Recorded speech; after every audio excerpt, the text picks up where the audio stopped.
Here we go. So welcome to the AmpCoil community call. We're June 3rd, 2020. We're making it, team. Even though sometimes it's been scary, we can just go ahead and release our grip from the wheel of life just for a second and relax into it. We have a great guest. I actually got to go down and be on Casper's podcast in the last week, and it was really inspiring. We aligned in so many things in the worlds of frequency and magnetics and quantum physics, and it was an amazing conversation. And it was easily decided he was going to be a great fit for the community call. And I'm just scrolling. So I'm going to do a little, while we wait for Casper to get on, just checking my message. Cool. He's having connection issues, so he'll be on in a second. While we do that, we're going to go ahead and just start things off. I just want to take a moment, and I want to recognize and honor and witness where we're at in the country. This week, while being on the phones and talking to so many people in the AmpCoil community and talking to people who are really struggling in my community, it's very real what we are experiencing as a world, as a nation. And one thing that I was feeling, and I was asking, Kathy and Jackie are basically my divine feminine sages that I go to for advice when I'm really struggling.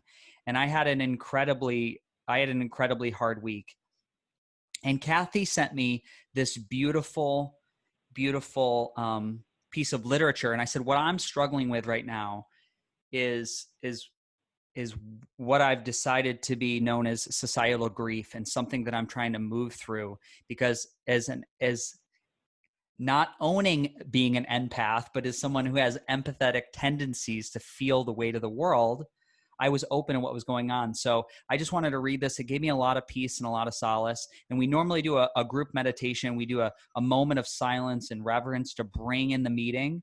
But I thought today we can do hands on heart. And I'm just going to read us some beautiful, inspired words. Even when we are faced with something as difficult as grief, it can be very beneficial. So if we can just right hand on heart, left hand on heart, we'll bring this meeting off with a little inspired literature.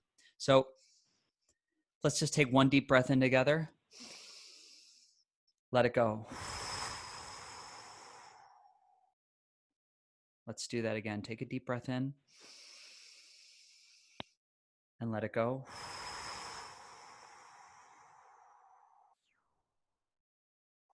Let's do one more because that feels so good.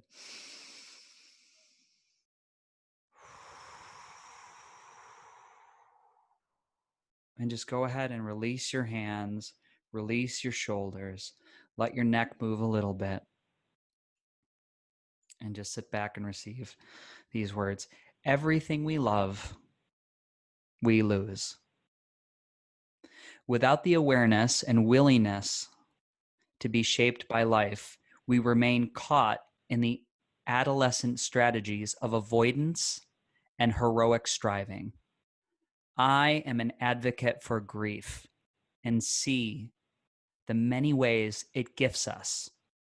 While it is difficult to embrace grief and be moved by its muscular demands, without it, we would not know the heartening quality of compassion, could not experience the full breadth of love, the surprise of joy. We could not celebrate the sheer beauty of the world. Grief fosters each of these capabilities, deepening them by bringing gravity to the moment. Grief is the dark color that adds depth to the canvas, providing contrast and texture. I am not suggesting that we live a life preoccupied with sorrow. I am saying that our refusal to welcome the sorrows that come to us, our inability to move through these experiences with true presence and conscious awareness, condemns us to a life shallowed by grief. Welcoming everything that comes to us is the challenge and the secret of being fully alive. I see this work as soul activism. a form of deep resistance to the disconnected way in which our society has conditioned us to live. And that is from The Wild Edge of Sorrow, Rituals of Renewed and the Sacred Work of Grief. And I thought that was so beautiful and appropriate for what we're going through as a community. So I am now going to I'm just going to move to, we have so many more people on now. I just want to check.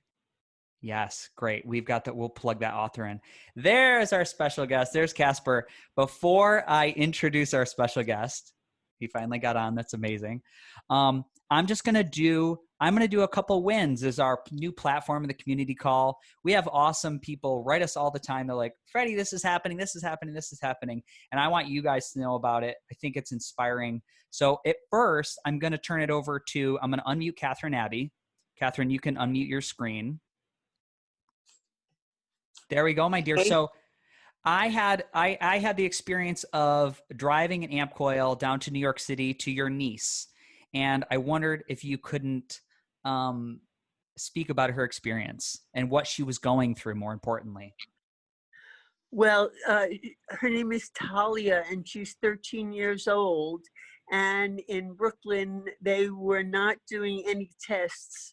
But on a virtual doctor's phone call, the doctor said, yes, absolutely, normal COVID, all the symptoms.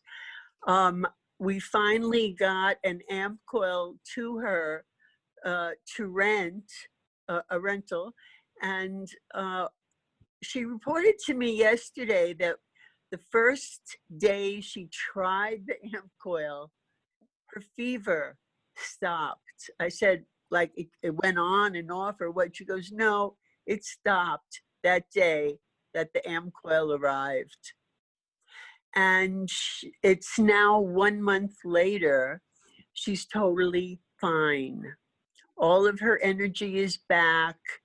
Her enthusiasm was always there, but she had mild symptoms. She is an athlete at 13, so she had stamina and perseverance in her. But I just wanted to report that she was doing the wellness formula, and I think we have a success there. That's beautiful. So happy to say. Beautiful. Yeah. Well, we support her and we applaud Talia. That's amazing. And she is a world-class gymnast, correct? She's a second in New York. Wow. State. Impressive. Well, celebrate it. Thank you, Catherine. All right. So our other one, we had a write-in, and actually we have a write-in win from Shauna Curley, who Catherine also knows because she got her an AmpCoil, or she connected her with AmpCoil. And Shauna had written me, and I've actually heard her as a guest on another podcast because she creates guided meditations for people with Lyme. And she was so inspiring. And this is something she's been personally struggling with. So I just have her testimonial that she just sent me today. And she said, I started using AmpCoil for chronic Lyme disease 5 months ago.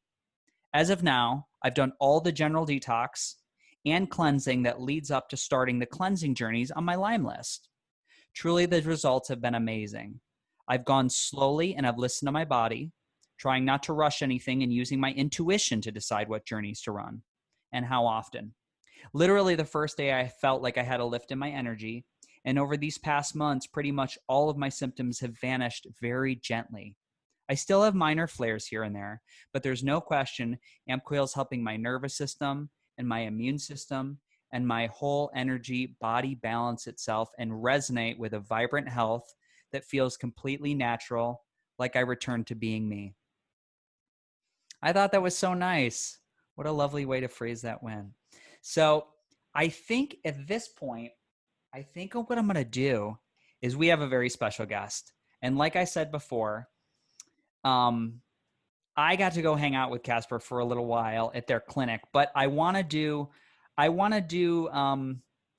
just a little reading about our special guest, give you guys a little preview.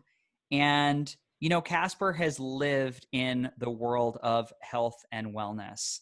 He was born into an environment that exposed him to health, a good lifestyle, exercise, holistic, spiritual mentality. And his father was a pioneer in integrative medicine, and his mother, a psychologist. They actually immigrated here with his older brother from Poland in the 1970s.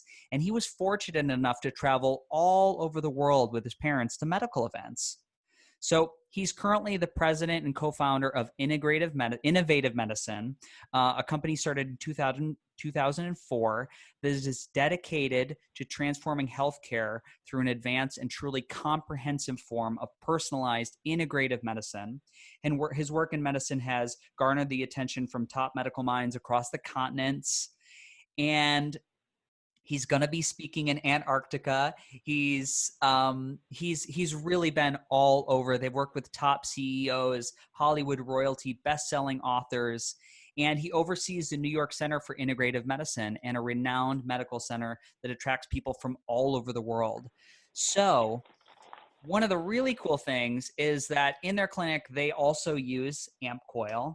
And so he's part of the crew. I'm going to go ahead and unmute you now. I hope you're embarrassed that I read your your bio live.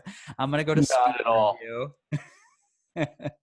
That was great. Although you got it wrong, I'm not speaking in Antarctica. It's the one continent I haven't yet spoken in, right? So I'm waiting for that invite one day to go down there. Yeah.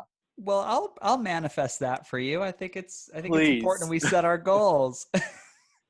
So Casper, welcome to the call. Thank you. Great to see you again, Freddie. Good to see you, man. So I wondered if you couldn't just tell us a little bit about, I mentioned that you have a history in wellness. You have a history, you have a family lineage that you've never known anything else. And your dad is actually a pretty famous functional medicine guru with a book that I just saw quoted on Instagram last week. So can you speak a little bit about your upbringing and, the world of what it feels like to grow up in functional medicine?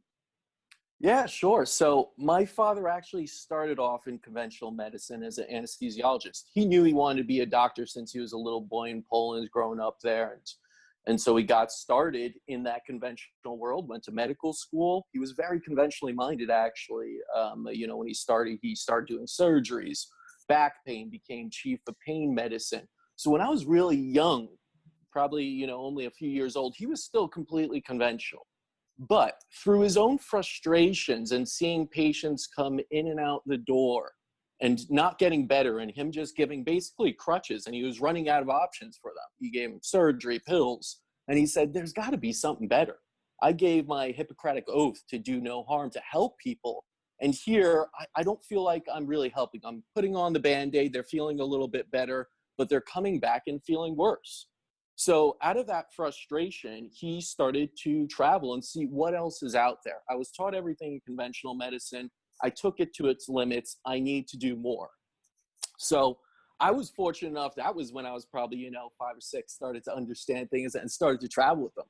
Now, I thought this was just normal medicine and all doctors just traveled around the world with their kids and learned all these different techniques. So I was one of those kids in the 80s that was on the Great Wall of China, and I had long, flowing blonde hair then, and everyone thought I was in a boy band because that wasn't that common then. Mm-hmm. And so I was like kind of swarmed with that. But I remember learning from Dr. Omura O-ring testing. When I was little, I knew this, and acupuncture, and then going throughout Europe and learning about low-level lasers or European biological medicine, and learning about homeopathy. And I wasn't learning it per se, but I was around it. I was in those, lectures sometimes with my father, because I traveled with him sometimes solo, sometimes with the fam.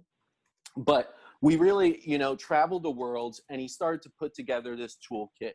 And that's what really spawned this idea of integrative medicine, applying all these things and seeing it from a worldly view. Seeing it not just as conventional medicine, which has a place, I don't knock it, but also looking at it from all the perspectives, ancient perspectives, going back to even ancient Egyptian, looking at energy as everything, vibration is everything, right? Mm-hmm. And then throughout the years, going through traditional Chinese medicine, Ayurveda, shamanism, and now applying that with advanced technology as well, as you see in things like AmpCoil, right? Which is just a technological advancement to what is energetic fields. and applying that to the body. And what he saw was when he started to apply these so-called fringe alternative things from around the world, people got better. And as he had more tools in his toolkit and was able to personalize it, he saw results. And he started to just go with that and apply that. And I was very fortunate enough to witness it. And that's all I knew. So I know medicine as this global community of people that are striving to heal, not to manage symptoms or to treat, basically, which is kind of, suppression of the symptoms. And then that's lifelong that way. And you'll always be in some disease state. And also to apply it not just to the physical body, but also the psycho-emotional side. My mother, of course, was a psychologist, as you said. So I learned a lot about psycho-emotional therapies. And then the spiritual side, which is more purpose. And nowadays we have the science backing all these things of body, mind, and spirit. And there are lots of the HPA access and, Bruce Lipton's work in cell membrane potential. So it's really kind of cool now that it's kind of come full circle. You have so many great players in this field of integrative medicine that are doing so much good out there to help heal again. And that's what it's about. It's about healing, not treating. Mm-hmm. Yeah, it's amazing. I wondered if could we talk a little bit about art is medicine? Yeah, please. I mean, because that's the name of the book, right? That's where it all started. Mm-hmm. So yeah, I mean, I could go into that because my father wrote a book called The Art of Medicine. And basically what he saw and where the frustration came for him was that he was dealing more of a technician. Patient A comes in exhibiting this, gets diagnosis, I do protocol A. And in many ways, that is a technician. You're reading off a list. What do? I do this. Mm-hmm. There was no art to it, he said. There was no sort of humanity. He wasn't looking at patients as people. He was looking at them as numbers. He was reading off the chart, doing something very quickly, and leaving the room. And that was it. He didn't get to know his patients too well. And so when he started to travel around, he learned that, as anything, when you put your craftsmanship into any discipline, it becomes an art form. And so this understanding, and of course, so many people use Paracelsus talk about this a lot, where he said, medicine is an art form. It's not just about compounding things and giving, that to people. Mm-hmm. So what he noticed is in this art form, you have to truly understand the patient, understand why are they sick, understand those root causes, and really go into that subtle energetic side of everything of understanding a patient. So when we do an evaluation, it's through multiple prisms. It's really looking at this patient as a blank canvas and trying to put together this picture of what is going on, and then correcting that picture and allowing the patient to correct it themselves through self-healing. So it's this beautiful expression of who they are. So in many ways, I see art form, just as I personally see business and entrepreneurship as an art form, but this medicine has really gotten away from that. We've really become technical about it to the point where IBM Watson is probably the best doctor in the world right now from conventional standards. Why do I say that? Because IBM Watson isn't a he, of course, but it can take in all this information and basically come up with the best protocol based on massive amounts of information that doctors are only taking in a little bit of information and basing those protocols off of.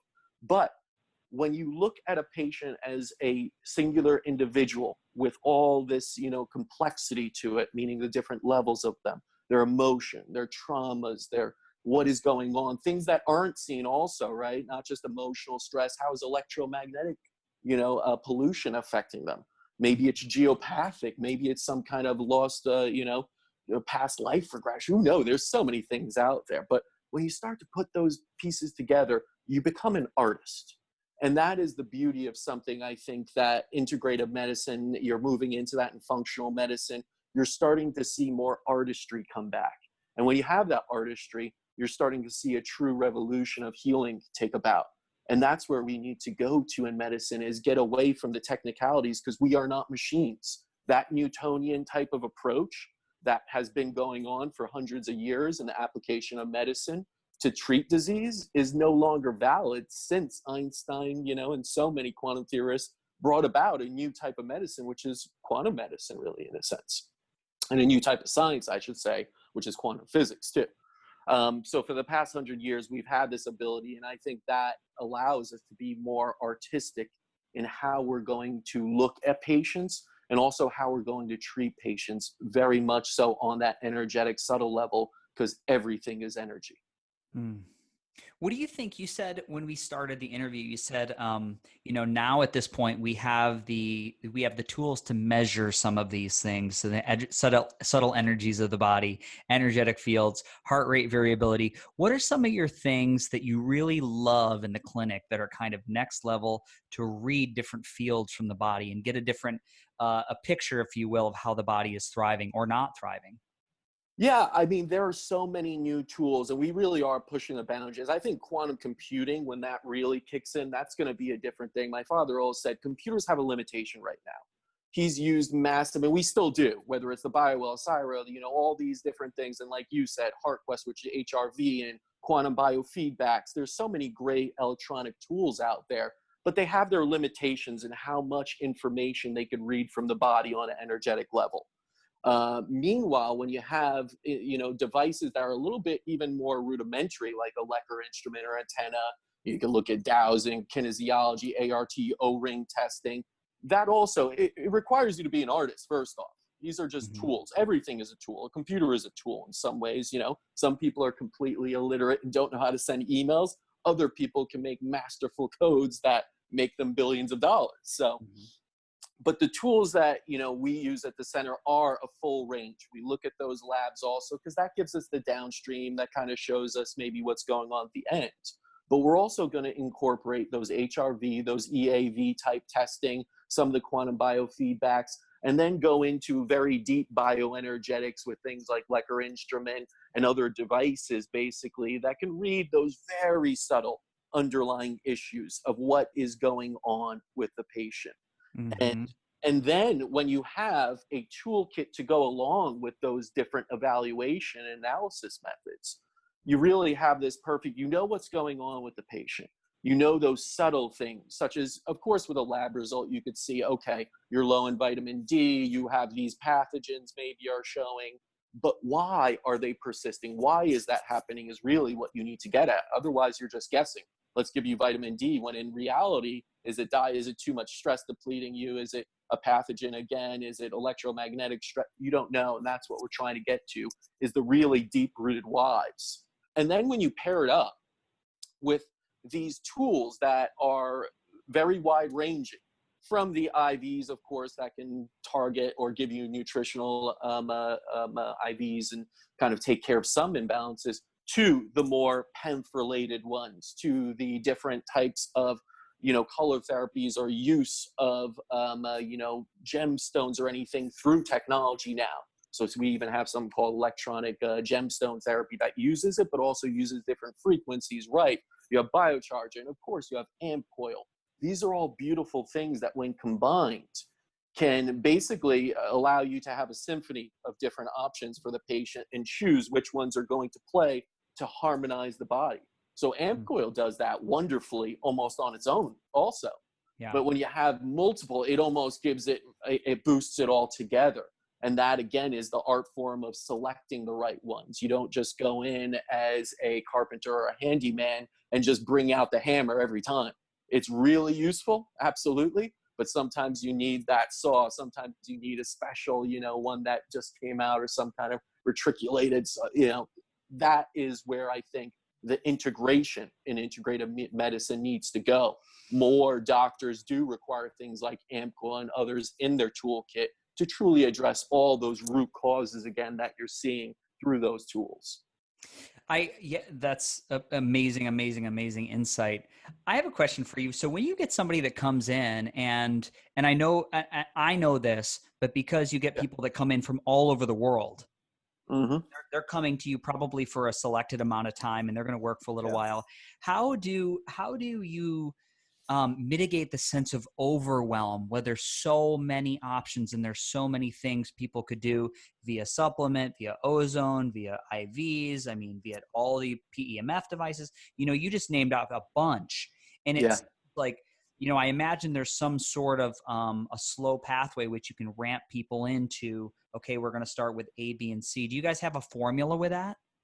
Yeah, I mean, again, it's really personalized. I wouldn't say there's ever a protocol for any patient because every patient's going to be different, of course. But when you talk about patients that come from afar, and we have ones that, you know, come from China, Australia, and only have a few nights at a time, of course, we want them to be there for a few weeks. But, you know, you got to kind of go with the body. You have to understand what is too much, what is too little, and find that. And I think a lot of times when you have the ability to first understand what is wrong, truly wrong, meaning, all right, we have tested, we know now it's electromagnetic, it's this pathogen, it's this, and then you have the ability to prioritize a little bit. There is this kind of code in the simplicity. It's like, yeah, a lock can have millions of different codes, but really you only need 3 numbers to unlock that lock. So in many ways, when you have the ability to tap into that patient's intelligence, as we call it, we're having an intelligent conversation with that patient's intelligence. And we're trying to say, what is your body asking for? So the doctor and all the doctors we have here and the medical staff aren't saying, this is what we think you should do. It's basically, we're kind of analyzing your body. It's telling us this is what it wants to restore you. So when you do that, a lot of times you see patients don't require so much. Of course, the complexity is always there, and sometimes it's peeling back the layers of the onion. But you know, we've seen patients come in with like 80 supplements. They're on their 30th chelation treatment, you know, 4 years of IVs. And it's, you know, they've done everything. Their veins are just tapped out and they're frustrated and you see when you put together this form and you practice the art form, it doesn't have to be that complex. Nature in itself somewhat likes the simplicity and order of things. And your body is a part of that universe and nature. So sometimes you see, oh, you know, you've done all these, but did you do them in this particular order? And then you only need 1 or 2 of these treatments. And then something like the AmpCoil and 1 or 2 IVs and a detox here with the supplements, only 5 of them, that'll actually get you better results than the 4 years of chelation and the hundreds of other doctors that kept throwing things at you did. So in many ways, I think in the art form of it and in seeing patients come from all over the world, you also pick up on the patterns. And the patterns are that I think simplicity can be applied when you have the right tools, when you're able to say that this, and this in this order, and even down to the duration of, you know, 3 times, 4 times, 1 time a week. That really is, I think, that specificity allows you to get better results in a quicker amount of time and not inundate the patient with too much and try and throw everything at them at once. So it's not just about having that toolkit. It's also about being conservative and understanding where the patient lies in their journey and providing with just the minimum amount. And, you know, my father always says, it's not almost what you put into the patient, it's what you take out a lot. You take out some of the toxins, the pathogens, you know, you clean the terrain a lot. And then the body knows how to restore itself. It's incredibly intelligent. Right now, your body is doing so many miraculous things that we still, as you know, top scientists, still can't really explain. We don't really understand how it's happening, but it's happening right now.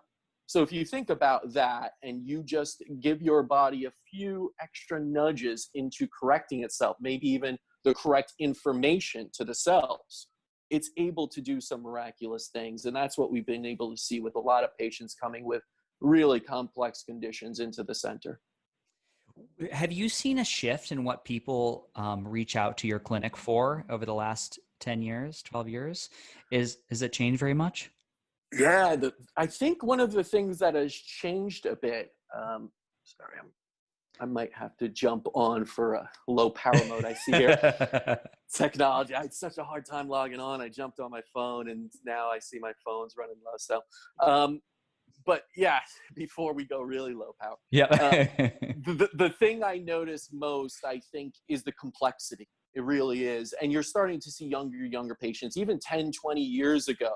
I believe the complexity of situations weren't as much, meaning you didn't have as much electromagnetic, as much as stress involved, as many toxins even, right? Every year, I think we're bringing on new toxins. And now you have, you know, toxins in the kind of electromagnetic sphere of 5Gs and other things that are not alone going to cause significant damage, although I can't say that for everyone because everyone's different.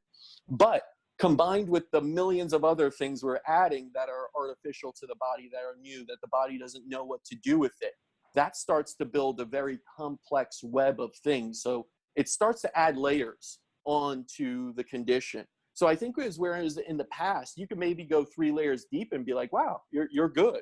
You are now in a self-healing state, self-managing state, and you can continue on yourself. Now it's like, okay, we're 7 layers deep and it still looks like you have emotional, you have this, you have, so it's very interesting that you start to see, as we as a society get more complex, the conditions get more complex. And so that's what requires, I believe, more of this integration, more of these things like on the energetic side. Because if you skip that, we're getting a lot of energetic negative side parts to it. And if you don't go in that direction as well and only treat the biochemical body side, you're missing parts of the layer. So you could help, but I don't think you could truly restore that health. And that's at least what I've seen in speaking to doctors in the field as well, and just what we've seen in the patient base, is that there is a more complex condition to even something like Lyme, which used to be maybe a few co-infections and this and that, whereas now it's, several co-infections and nutritional deficiencies, the emotional side of it, high stress, people are, freaking out about what's going on in the world more, and that's not helping, and it's, nonstop around them. So I think that's been detrimental in some ways, but it also provides us options, I think, through the technology to find healing opportunities as well. And you're seeing that, what you're doing at AmpCoil, many other companies are doing, utilizing technology again to then negate what is coming from the negative side of it. Yeah, I couldn't agree more. So I also want to ask you, I'll put you on the spot here a little bit. Yeah.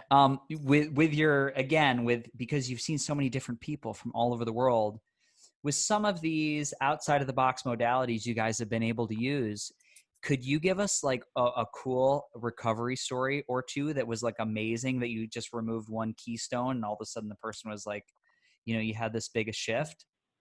Yeah, I mean, sometimes it's really remarkable, Freddie, because you come in and it's the one thing we always tell patients up front is that we do have no idea of what your treatment's going to look like until you come in here. We've had healthy people that were athletes, Olympic athletes, that had such complexity and were basically on the verge of a very serious illness and needed so much treatment to get out of it. And then I'll give you one story of a patient, because we used to be on 57th Street in the city. We moved out of there, but we are in New York City on 57th, which is right down the block from MSK, Memorial Sloan Kettering, the largest cancer center in the world. Well, one of the largest and most prestigious in the world. So a lot of patients, would go for cancer into MSK, and many of them would get treatment there, but wanted an integrative approach, supportive approach. So a lot would hear we're right down the block and go there. And one patient a few years back was in a metastatic lung cancer case and into the nodes. And basically the doctors at MSK said, this is too far for us. We can't do anything. You probably have a few months left, get things in order. And that's that. And she came to us basically, and, cancer at that stage is very difficult. There's not much you can do. I mean, even with the tools, sometimes there are things that may seem too far gone, or it would require incredible amounts of support to get the body back to restore itself. Nevertheless, when we looked into it, the largest issue really, her body was somewhat functioning okay, but the largest issue was an emotional kind of component with her children.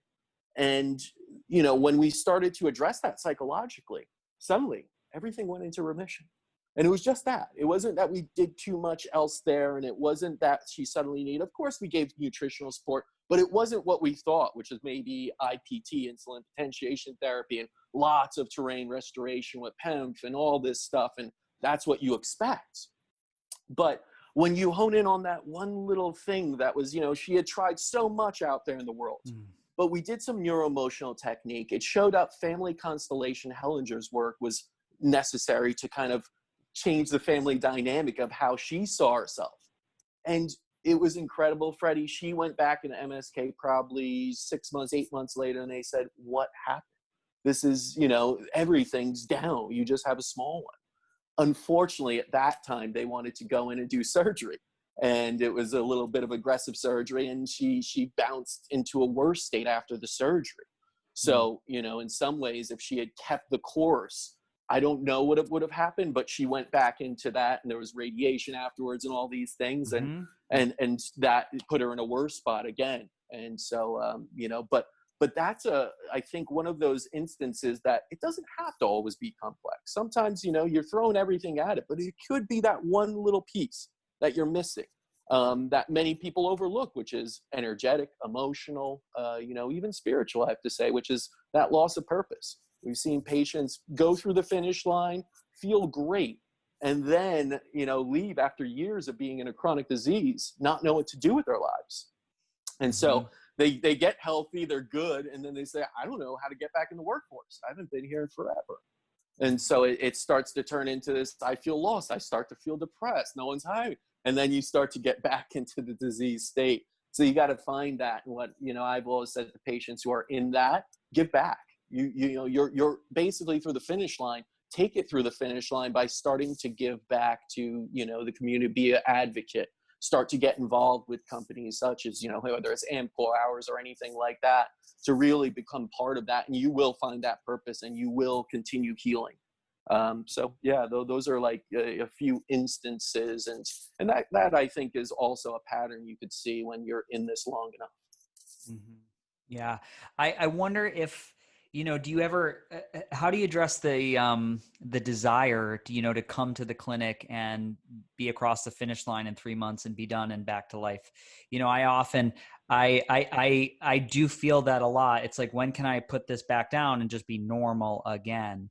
And it's for me, what I always tell people is like, in a very positive way, we can always keep moving forward. We can always climb up the mountain. It's a lifelong endeavor to be well. And sometimes when you've been knocked down a little bit, you're going to keep, peeling away those layers of the onion and discover what's next. But what's been your experience with that, and to set realistic timelines for people and what that looks like? Well, that's the thing. It's realistic, meaning you can get back probably, from years of chronic disease, you can get back to your self-healing again, but that doesn't mean you've addressed it. In Lyme disease, let's say, because we see a ton of Lyme patients, and I've interviewed so many and done a lot of stories with them. And a lot of times with Lyme patients, you're going to see the eradication of Borrelia and co-infections. And that comes relatively soon, meaning, months into the treatment, and then you peel back a few more layers. But there's always this component of you're not truly healed, meaning you have cellular memory of this, you have some toxins still about you, you probably still have some immune issues and allergies and all kinds of emotional things that need to be addressed. But most people, as soon as they're feeling good, they're like, hey, I'm partying, right? I'm done with this treat. I feel good. You told me I'm Borrelia free. That means I'm Lyme free. But I don't think that means you're out of Lyme disease. Just because the pathogen or invader has been gone doesn't mean you have a complete clean bill of health. And we try and educate patients that there is a recovery time even after that. Even after you leave the medical office, you need to continue your healing journey. In many ways, when you leave the medical office and end treatment, that's really where the journey begins. That's when the responsibility and onus is on you to continue that, to eat right, to feed yourself the right thoughts, to continue to do things in the realm of whether that's PEMF, whether that is infrared saunas, all these different things, and also address those pieces of emotional issues and everything else. We will give you the tools at the center, but a lot of times that responsibility lies with you to get through there, and that, I have to say, can take some time. So I've talked to patients where normally I would say, again, the patterns are a year or so, they'll get back there. So they'll get to 90% sometimes in 3 to 6 months and be like, wow. And it'll be an up and down. They always say healing is never linear, but it's about those extra little pieces that you're doing when you leave the medical office, I believe, that truly gets you to that 98% or so. And I have to be realistic. If you've been dealing with something for 20 years or so, I don't think it's the expectation to be back to 100% of where you were. You've aged, you've taken some damage. After every war, there is rebuilding. Is it truly ever the same? No. In some ways, it could be better. In some ways, you could have more energy. You could do this, but you probably aged a bit, right? You might have some new wrinkles, some new joint pain, That's what we all go through in life. That's a process of what we need to go through. And no one's going to feel 100% all the time, but especially if you've gone through something that is a true chronic and complex disease. So yeah, the timelines are always difficult and personalized, but I think as you know, and everyone else, like healing is a lifelong journey. We all are doing it all the time, even after chronic disease is gone, you're continuously healing. And I think you're also very kind of cautious after chronic disease is gone in those first, year or two. I know everyone I speak to is always like, oh, once I get a cough, I freak out, I stop, I sleep more, I take all the vitamin C's and everything. And it's true. Of course, you want to be, cautious about those things as you readjust and your body continues to acclimate to this self-healing state. But, understand that that is part of the journey and that you can continue to improve as you go along. But it is a long process in many. But it is a process that when you get through the other side and can look back on it, you will be a different person and you will be in a better state. You will evolve yourself and you'll be, I think, in a higher consciousness and feel differently about maybe your purpose and everything else. So, healing is change also. And it's this positive change. It's always tough to change, but that's a big part of it. Yeah. I want you to do this one too. I have 2 more questions for you. Then I want to open it up so people get a chance to ask you some stuff. A magic wand. You get to wave it. What are the 3 things you wish people would do before they ever called you guys, before they ever go to the center? What are the 3 things you wish they could just take care of on their own? Oh man, I think number 1 is really awareness. I spoke, there was this NHL player, I won't name names, but I think you'd be cool with it actually, because I spoke with him for a while and he's sharing a lot of stuff. And he was going through some issues and he was like, none of the conventional medicine can like kind of find this out. And, he would always write the center. He had a million questions and he didn't quite pick up on our approach, this energy stuff, this like kind of, personalization, how does it work and everything. And I was, and he kept hitting me up on Instagram and like so many questions, right? It's like, what about this? What do you do for that? And it's like, all right, I tried to be as nice as possible. I'm like, at a certain point, you just got to make a decision, right? I can't answer everything definitively for you. But what he did, I gave him some information, gave him a bunch of books and said, hey, jump down the rabbit hole, man. Read Hawkins' work, read Lipton, read Joe Dispenza, take it in. And he's like, all right, what else? And I said, go to Paul Chek, check out these people here, Wim Hof breathing, and he started digging it. And he did even like spiritual retreats and he started going down all this. And where he ended up was a year later with us being like, I understand it. And now I appreciate it. And my healing journey is that much better because of it. So when you're educated, you're empowered. And if you know what's going on with you, if you understand how AmpCoil is sort of working to help you harmonize, to change the pH, to correct the terrain, then you start to vibe with it a little bit more. You don't need to know the ins and outs of everything. I'm not saying that you should know all about quantum physics and everything. That's hard, right? You go many years into learning those things just to get a little bit of a knowledge base in it. But I would say number 1 is that, go into that and learn and become empowered through the knowledge, education, awareness.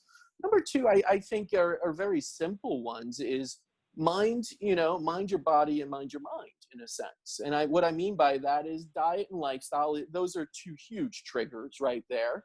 And then start to understand, what are you telling your body right now on a daily basis?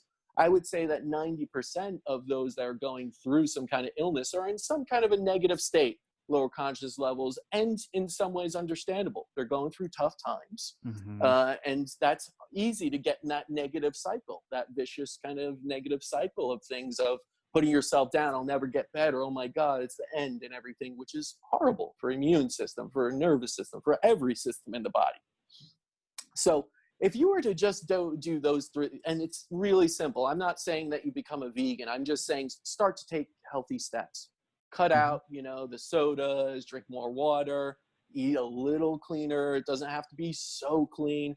Breathe a little bit more, maybe meditate a few minutes a day, and then read a few books on this stuff before you get into it. And I would love every patient to do that. And that's what we kind of want to do. We want to empower them, show them, here are the steps before you get in here. So this therapy and these treatments and how we go about it are really optimized. And you're not sitting there being like, what is this? What is this? And, and kind of questioning it and going in with a little bit of skepticism and not knowing. I'd rather you be really empowered and have the tools already of, oh yeah, I'm already doing breathing to calm my stress levels because they're very high and everything like that, to say, all right, these therapies now are going to really work for you because we're not working against you right now, where you leave and you become stressed and you're eating and you're smoking and you're doing all negative things, and you understand it. So I think those are really, three, I would say somewhat simple because they require almost no real kind of investment except for, I would say, time. Beautiful. And then the last thing I want to know is, how do you think as 2020 unfolds, how do you think that this new world is going to affect the way you guys work with people traveling from all over the world? Yeah, I mean, first off, 2020, right? It's been a crazy year. So Been a lot. Yeah, it's been a lot. It's been trying for everyone, I think in some way, shape, or form. And I always look at it from kind of a hermetic standpoint, and the principle of polarity. Wherever there is this negative, there's positive. Wherever there's challenge, there's opportunity. So I think we have to see it in that light too, and understand, as tough as this may be for us, there is a great opportunity at hand. And I think the opportunity at hand, and of course I see telemedicine improving and all these other things, but that it's hard to do artistry over the phone without a patient there. I believe that where we're going and where I hope this is going, that there is a spotlight on health. There is a spotlight on this is danger. It's really dangerous to be unhealthy.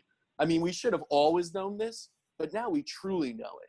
Who are the most susceptible to any pathogen out there, whether it's COVID, whether it's this, or who are the most susceptible to get sick through a traumatic experience like we're kind of seeing now with grief, anger, all these things going on, protests that are rightly so there, but we still have to cope with it and be healthy. So I think it's a shift of people saying, we need to prioritize our health once again. We did this for thousands of years where we ate clean, we took more time to really be in touch with ourselves, to not be always rushing and doing things that are negative for the body in some ways, but to slow down. I think we've done that. I think a lot of people have taken this time to be introspective and realize those pieces. And I think medicine as a whole can cater to that through this integrative approach, through this art of medicine, so that we humanize it once again, and we could sit down with anyone going through any complaints. They don't have to be sick. Maybe it's more about prevention as well.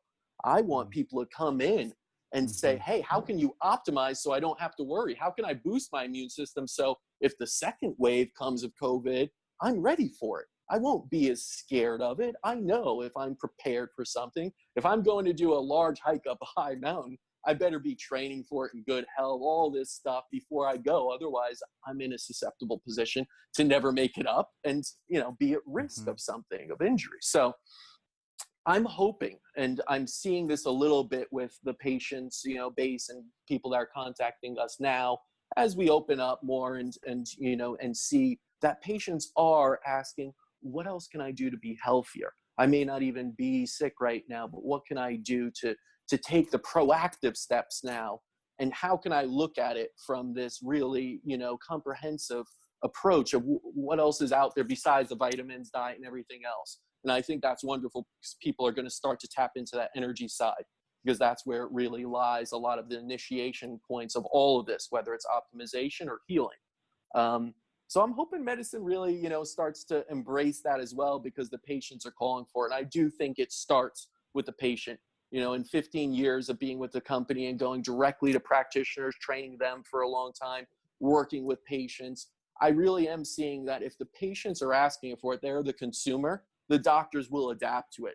But if they don't, they go their own way. They're set, in the ways they are. As much as you show them so much stuff, sometimes it's hard for them to get out of that without the patient, kind of pushing that onto them, saying, I would like you to start to look into energy medicine, start to look into this technology. And and then, that patients have power, and the doctors will go along with it. So that would be a cool ending to 2020.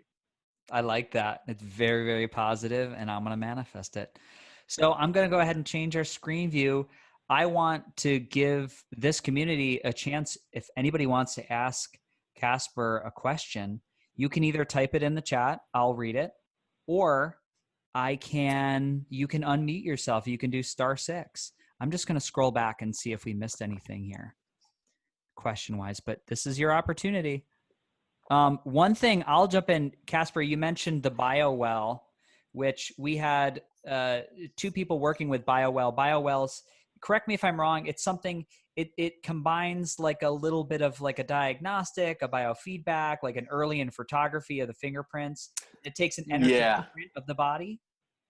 That's right. Through the energetic at the fingerprints, it's doing that reading. Like a lot of EAV, it's a little bit unique in that it's doing the photography there and reading it and then be able to analyze it. I think it's a tool, I will say. And I don't know where the question is going to go. I'll just say that it is a tool. It is not the only tool. And I think it requires artistry as well. It does. We had the founder of the tech is working with people. They sent them out to a community meeting up here in Reading, Connecticut, and we had them trying it on some people before and after AmpCoil, and both of them were amazed. They said, we've never seen this many energetic centers come back online from any type of energetic treatment that they'd done, and they had done everything. So the BioWell people were really blown away by the ability of the body to shift after even a session, whether it was perceivable or not. So I think sometimes we don't always know what's happening in the energetic body because we're so locked in on focus on one thing. So you had mentioned that a couple times, but I thought it was really interesting that had come up as well. I am scrolling through here. Does anybody have a question? No question. Oh, I have a question. Yes, Regan, go ahead. Hi. It's good to see you. Yeah, good to see you too. It's so sunny. I'm sitting out on this like deck that I like to come sit to eat my food here in Los Angeles, Venice area. Beautiful. Yeah, getting that vitamin D straight from the source. So it's been really interesting kind of following along. I work at a healing center here, and we actually just reopened today to like members, but we're obviously on a really strict protocol and everything, like where it's limited and everybody's staying 6 feet apart. It's really weird, but we have a biocharger in there, and I actually have the AmpCoil. Recently got to use that, and really it's just been so amazing, and I'm purchasing one of my own, waiting for that to come. But as I'm also given the opportunity to use the biocharger, I ask these questions at my job, but I don't feel like some of the people, like, they don't have Lyme disease. They don't necessarily know because they don't care to use it the same way that I do, like how they need it, and I don't always trust their answers. But do you feel like if I just sat in front of the biocharger today for like 30 minutes because they had it on the immune program, is it like not a good idea to also AmpCoil then? Like, is that just too much, or how do you see those in combination with each other? Yeah, so I mean, I think we have the biocharger, we have AmpCoil, we have PEMF, we have all those. And when we look at it from looking at a patient and seeing it, the one thing I'll say about most of those and energy medicine in general is that you usually can't do any harm with it. So when we do different therapies, whether that's biocharger, ACMOS, even when we're training people, the whole thing is it's not like an IV, it's not like a chemical type of reaction. When you're dealing with subtle energy, you're trying to give it positive, different vibrations and energies to restore things. But if it already has it, then it's not going to do any harm. So in many ways, it's a wonderful, technique. Even if you screw up, do too much or something, you're not going to do much harm to the patient. So I've absolutely done the same thing. I've gone in downstairs, used AmpCoil at the center, use the biocharger, and I know that that's not going to impact me negatively. Now, how much is it positively impacting me? That's hard to tell. Something like maybe BioWell and others could show you before and after in those subtle ways of improvements. But yeah, I firmly believe that the more energetic type of tools you have that are slightly different as biocharger, AmpCoil, whether it's Halo or different types of energetic devices out there, it's good to have those in the toolkit, and it's good because you could utilize them in different ways and you shouldn't see too much harm. So yeah, I wouldn't see anything wrong with that. And I know all the clinicians here would agree with that. Awesome. Great question, Regan. And I can also say, we can think of frequency and we can think of magnetics as like information to the body. It's like, how much information does the body need in one day? You can definitely, you can get to a point where like, my body's not ready to take in anything more. And I know Lori is on, we actually have Lori who runs support for AmpCoil. Lori, can you hear me?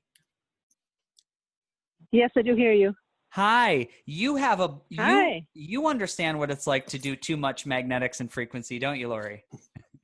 Hold on, I gotta go. Yes, I listened to people for a year saying that they were sensitive, or, that they feel EMFs all the time. And I was never like that. I was just bring it on, the more the merrier, high volume, hour and a half, I feel great. Can't touch me. And then I went in and started doing some Hocket saunas, and they have PAMF in them. And I started feeling that my feet for the next 4 months, that 3 or 4 episodes a day where I felt like my finger was stuck in an electrical socket. Yeah. So, and it was bad, and I'm still not 100% back, but I'm back. Yeah. But, so when you talk about, so everybody's different. A lot of people can continue to do a lot of different modalities, but you got to know your body and you got to pay attention, and everybody's got a cup, and the cup comes filled to a certain point. And so when you start putting all the energetics into it, you got to make sure that's why we say take a break from AmpCoil, don't do too many other things while you're doing it, because when you overflow that cup, it's not fun, and it's not just spilling a little out and wait. It's a long recovery from that. So I just want to let everybody know to just know your body and pay attention. That's great advice, Lori. Yeah, with energy, a lot of times less is more. And I would never recommend someone do something to the max. Everything, there is a moderation in everything, even in energy. Of course, I'm saying it's subtle and everything. You could only have maybe an hour in, our center. So there's only so much you could do. But if you are, using anything, the body doesn't need that much, right? Like you said, I look at it as information. And even something like, what is homeopathy but information to the body to get it back? What is a frequency but information? And sometimes you only need a whisper of do this, cell, and it will do it. But if you're yelling at it over and over, like it's too much, right? So I think that information is really the key. And sometimes information is less is more. So you're not inundated and the body doesn't have decision fatigue almost from all of this. It's great. You got to let the jello set, and that's what I always say. Let the jello set.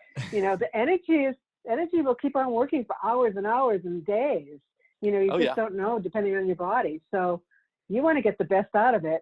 Yeah, do it, and then you sit back and you wait and you let it happen. Yeah. And then you do it again, and you reinforce, because you don't want energy work doing everything for you. You want to be able to take over. And that's where I love this conversation, you guys, and I love what's being said here. So thank you very much. Yeah.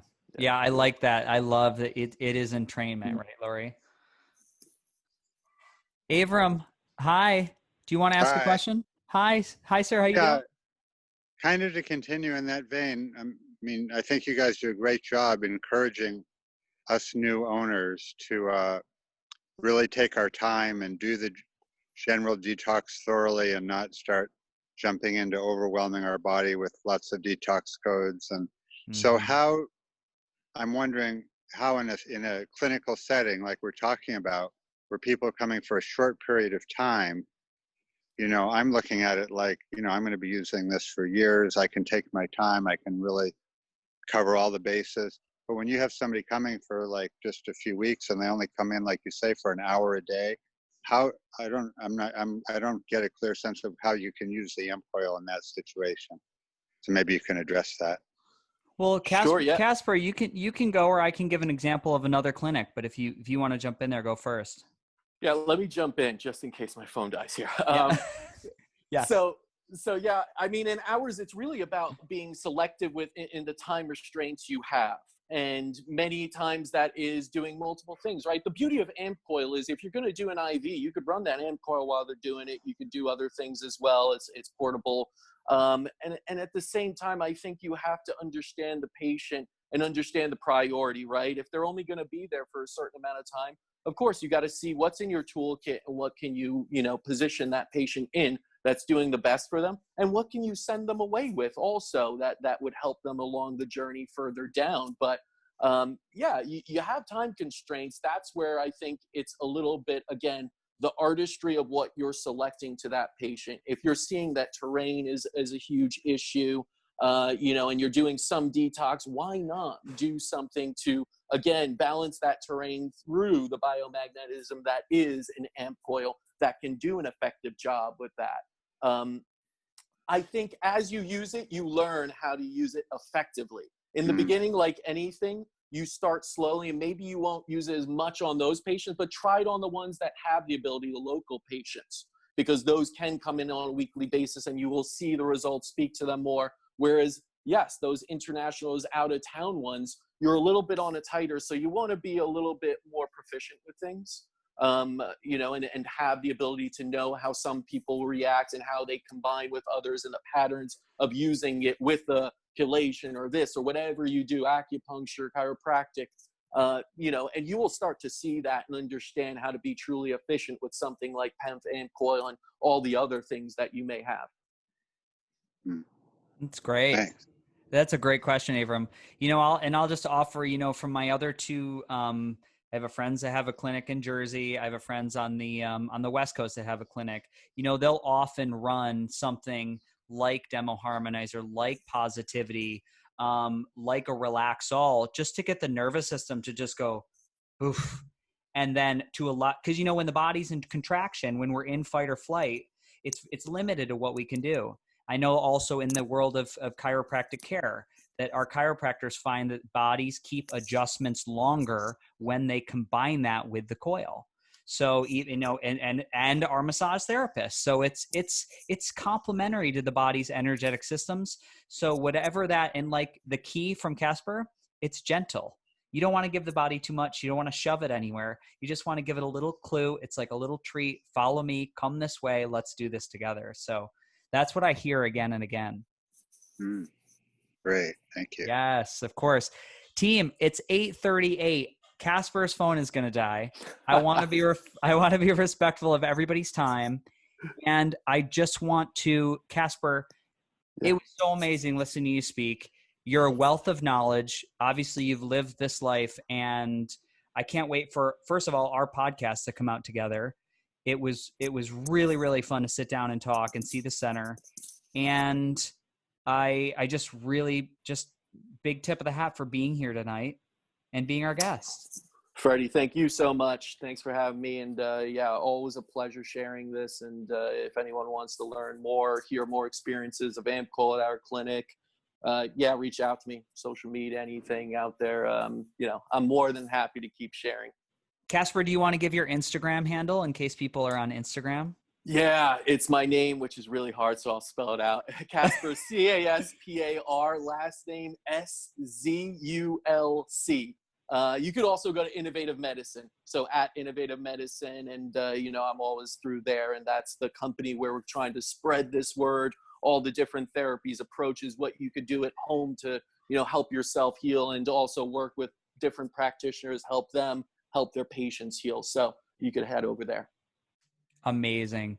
Again, thank you so much for being here. Let's just do one little, I ended with a good quote. I gotta close it out with a good one. If we'll all oblige me. Okay. So we'll do right hand on heart. We'll do left hand on heart. Circle up for the AmpCoil community circle here. I'm just going to read a little poem because I thought this was really pretty.